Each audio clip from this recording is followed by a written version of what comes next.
Welcome to the Open University of the Airwaves with Gearge Galloway, only on Sputnik Radio. Now, it's my duty to inform you that rumors that Angela Rayner did not have a leadership election campaign team in place are clearly unfounded. In the last 5 minutes, our poll has transformed utterly. Who will be the next Labour Prime Minister? A. Angela Rayner, 53%, up 48%. B. Poor Andy Burnham, left, trailing in the Donkey Derby, 15%, down 16%. C. Not born yet, 32%, down 32%. 2,800 people have now voted. Angela Rayner has run up a huge phone bill, almost as big as the money she charged the public for her iPods, and almost as expensive as the fancy shoes that she spent £1,000 on buying, because she's working class, if you know what I mean. Now, China is on their mind, always. The problem is we never hear from China. Nobody tells us how it looks from the standpoint of China. To see the South China Sea chock-a-block with foreign gunboats, to see the high officials of respectable companies like Huawei being arrested and held under house arrest for years. We never hear the Chinese point of view, so we thought we'd go at least halfway there. Tom McGregor is married to a Chinese woman, has half Chinese children, lives and works and has a wonderful life in China, but he's American. How's that for a compromise? It's the middle of the night, but Tom McGregor joins us from Beijing. Tom, thank you for that. A serious point, though. How does it feel in China when all around you in quadraphonic sound are messages of scorn, even hatred, threats, and allegations and so on? Does that actually impact on Chinese lives at all? No, not at all. The reality of China is they're very accustomed to being the villain among many Westerners, among many countries around the world. They've been villainized for so long that they've just gotten used to it, and it's just a normal situation for them. The fact is you have all this rumbling and mumbling from all these Western governments saying how terrible China is, and has China changed? No. Have the Chinese people changed? No. So what's going on? Why is all this continuing? Well, the West simply just does not understand China. They think that if they do some criticisms, they threaten to do economic sanctions, they do any way to look China bad, that somehow China is going to cower and look weak and suddenly turn and change its government just to please the people who criticize them. No, that's not the Chinese way. Base issues are very important in China, so if they feel they are being bullied, they bully back. That's just the way it is here. What I mainly do is, yes, I do live here. I'm very happy here, but I try to tell people what the real China is, not as if I'm pro-China or I'm a Chinese person. I'm just trying to let people know that what they are doing in response to China is not working. Well, not working, to say the least. China now has a leader who I think by most tests is the strongest leader that they've had since Mao Zedong. He has taken the country on a slightly adjusted course, a bit more socialism, a bit less capitalism, a bit less tolerance, for the frolics of the billionaires, even trillionaires. There are many of the many billionaires in China, of course. Not a fundamental change in the mixed economy, but if you like, a slight change of direction. And his position must be strengthened, not weakened, by open calls for regime change in semi-official Australian newspapers and in other august publications. They want rid of the Chinese president. That's going to make the Chinese even less likely to change course, isn't it? Certainly not. Things like that certainly don't work in China, like they didn't work in Russia, and their efforts to push out Putin in Russia. The Chinese respond in a similar manner. The more their leader is criticized and treated in a bad way, the more they love their leader, and they just conclude that it's sort of like us versus them mentality. So the West, and also the West doesn't even make it a secret they're trying to do this. They say, oh, we need rules-based governance. We need rules that China will follow. But then I've actually talked to Washington insiders. I said, well, who's making the rules? Who's deciding the rules? Well, it's Washington. So how do you expect China to follow that if Washington is making itself the rules-based referee, the judge, jury, and executioner? It just doesn't work that way in China. And then you ask a lot of these people who are insiders or for whatever reason, they feel they don't need to compromise with China. They don't need to do anything about changing their positions. They're going to be strongly anti-China. Yet they struggle to understand that maybe the Chinese don't like that.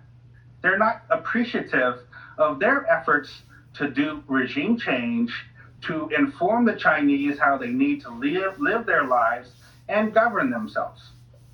How does the West get it so wrong? And it's everywhere. It's in the media, it's in the political class. The Chinese ambassador, believe it or not, was banned from the British Parliament just the other day. The Canadian Huawei case.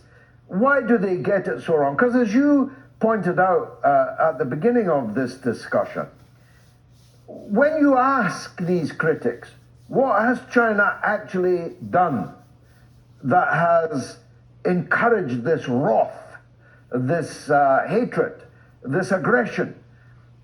Australia being a case in point. What did China ever do to Australia? And yet Australia is now one of the most warlike and belligerent flies ever to be found buzzing around an elephant. Australia is a police state right now. Have you seen the videos? Yeah. You're not vaccinated, they put a gun to your head nowadays. I've seen the videos on the streets. They put some woman in a chokehold just because she didn't wear a face mask in Melbourne, Australia. I don't know when the date was, but it's become a cross between Mad Max and 1984.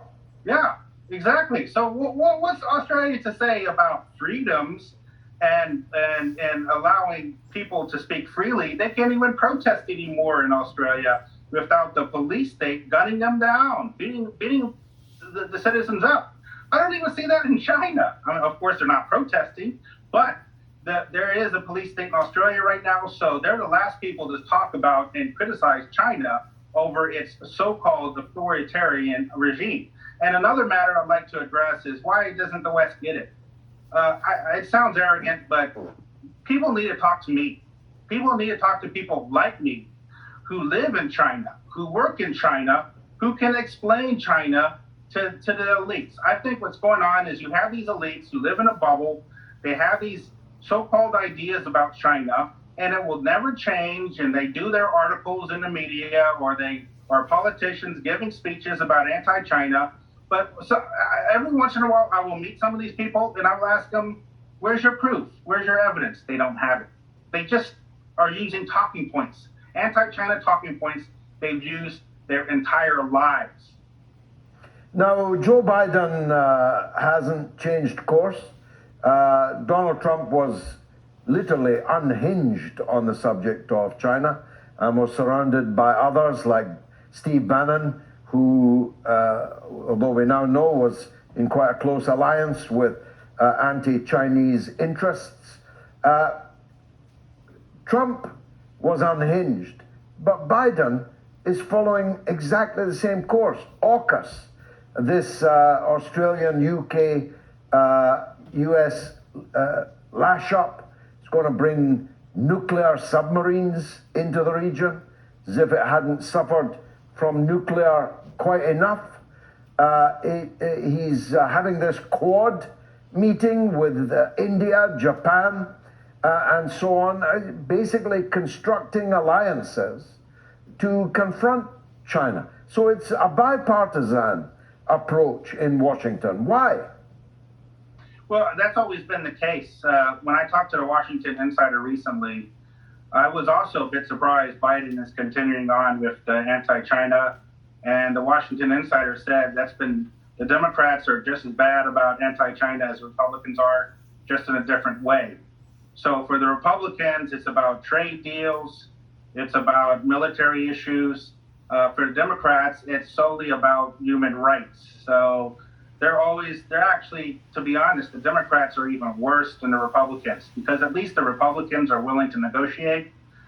You may believe that Trump was unhinged. I agree, Bannon and Pompeo were disastrous on China policy.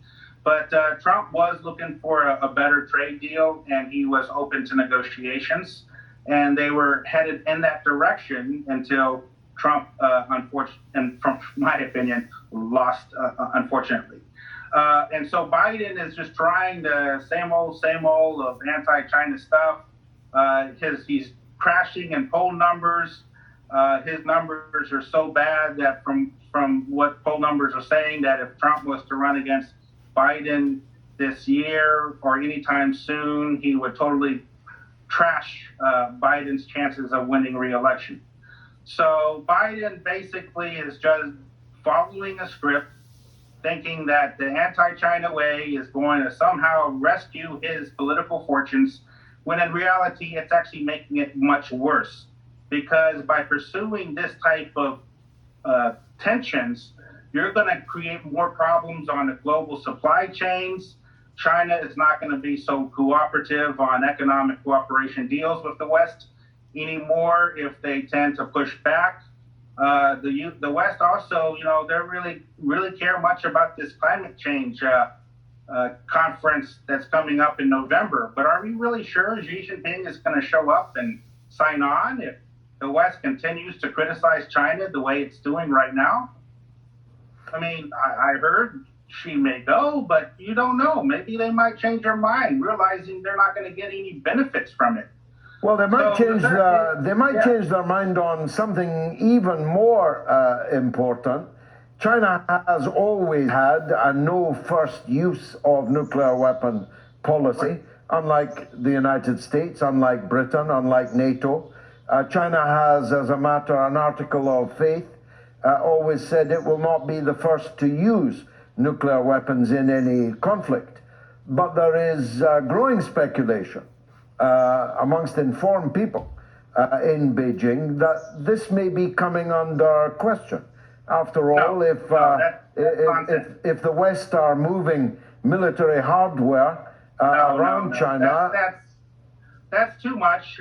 That's just crazy speculation. The fact is China, if they were to move in that direction, they probably wouldn't tell anyone and start shooting. But when we reach that stage, it's already a bad stage already. Beforehand, there's just simply talks. Making such threats actually is rather scary. If some people are saying it, like, say, maybe perhaps the Global Times is not representative of the Chinese government nor the voice of the government or its people. The Global Times is a very extreme version of Chinese patriotism that even many Chinese complain goes too far.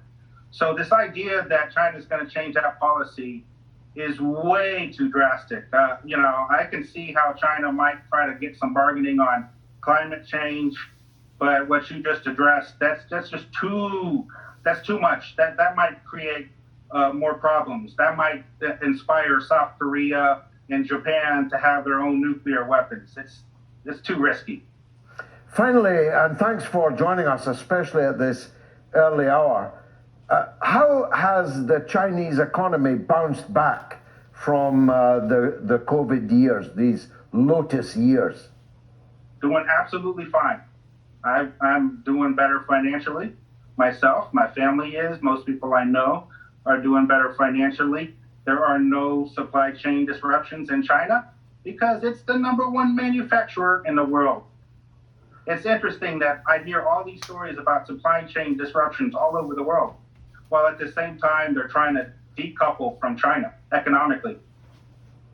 So the reality is China has been prepared for the possibility there's going to be more decoupling, that more countries are going to turn against them, even in regards to globalism. So China has just turned inward. It's selling its goods to the Chinese, focusing on selling to Chinese consumers rather than the world's consumers. And so here the economy is doing quite well. Thank you very much indeed, Tom McGregor, for joining us on the mother of all talk shows.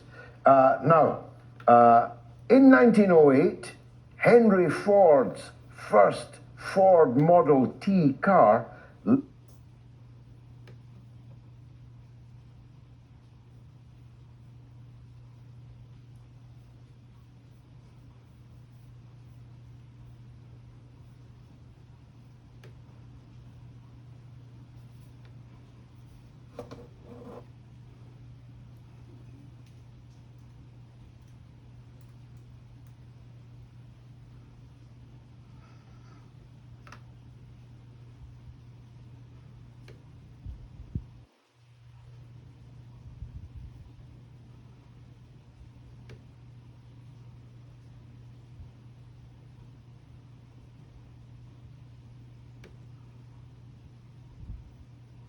Well, as we talk about the two Michaels returning home to Canada, Meng Wanzhou is also back at her home. She left Vancouver shortly after her deal was China. See by the red carpet on that jetway, she was welcomed in a grand style. A crowd of supporters lining the tarmac, welcoming Meng with cheers, music, again, that red carpet. Now, this will be her first time back in the People's Republic since being held in Canada under house arrest. Now, Natalie Collada is watching that side of the story for us today. So, Natalie, let's talk about Meng Wanzhou right now. Like the two Michaels, back at home, in her case, in the People's Republic. Very much so, Michael. And as you see, to great fanfare, just handed there on your screen, you see there a bouquet of flowers wearing red, symbolic, the color of China, as you can see, waving to individuals as well who were on the tarmac, as you mentioned, waving flags as well. She then took some time to say some prepared remarks. In that, she said she has, quote, finally returned to the warm embrace of the motherland. And then she continued on to say, as an ordinary Chinese citizen going through this difficult time, I always felt the warm concern of the party, the nation, and of course the people. Now, we also saw and have heard from the Chinese Foreign Ministry. They themselves have put out a statement saying they have been clear and consistent on their position of this whole thing, calling it a political persecution of a Chinese citizen, saying it was an incident, quote, designed to hobble Chinese high-tech companies, and then continue on to say that this is what they call a typical case of arbitrary detention. Now, CBC has also spoken to Lynette Ong. Now, she is a associate professor at the University of Toronto, to get her take on all of this. Have a listen to what she had to say. I think from the Chinese perspective, they see that and in this episode, the whole episode has been portrayed as United States bullying China and elbowing Canada into doing that. And they see Miss Meng has been, has not done anything against the law and is part of this U.S.-China competition that U.S. is ganging up with its ally trying to contain China's growth. So we will continue to watch and track, Michael, the geopolitical ramifications and fallout of not just this, but of course what happens with the two Michaels, what has happened, and how that will influence and affect things going forward. Now, of course, this began with Meng's arrest at Vancouver International Airport, and this ensued nearly 3 years of legal wrangling and quite concern amongst Canadians for the two Michaels. That's right. She was arrested back in 2018. She was facing several charges, including wire fraud, and conspiracy to commit wire fraud. This was on behalf of a U.S. extradition order. We can tell you that in a U.S. agreed statement of facts that was released in a U.S. court on Friday, it said that Meng told global financial institutions, and one in particular, that a company operating in Iran in violation of U.S. sanctions was, quote, a local partner of Huawei, when it was in fact a subsidiary of Huawei. We also know that the BC court, threw out their extradition case as that deal was reached with the United States. So, Michael, will you continue to watch this as it unfolds? Okay, Natalie, thank you for that. Our Natalie Collada.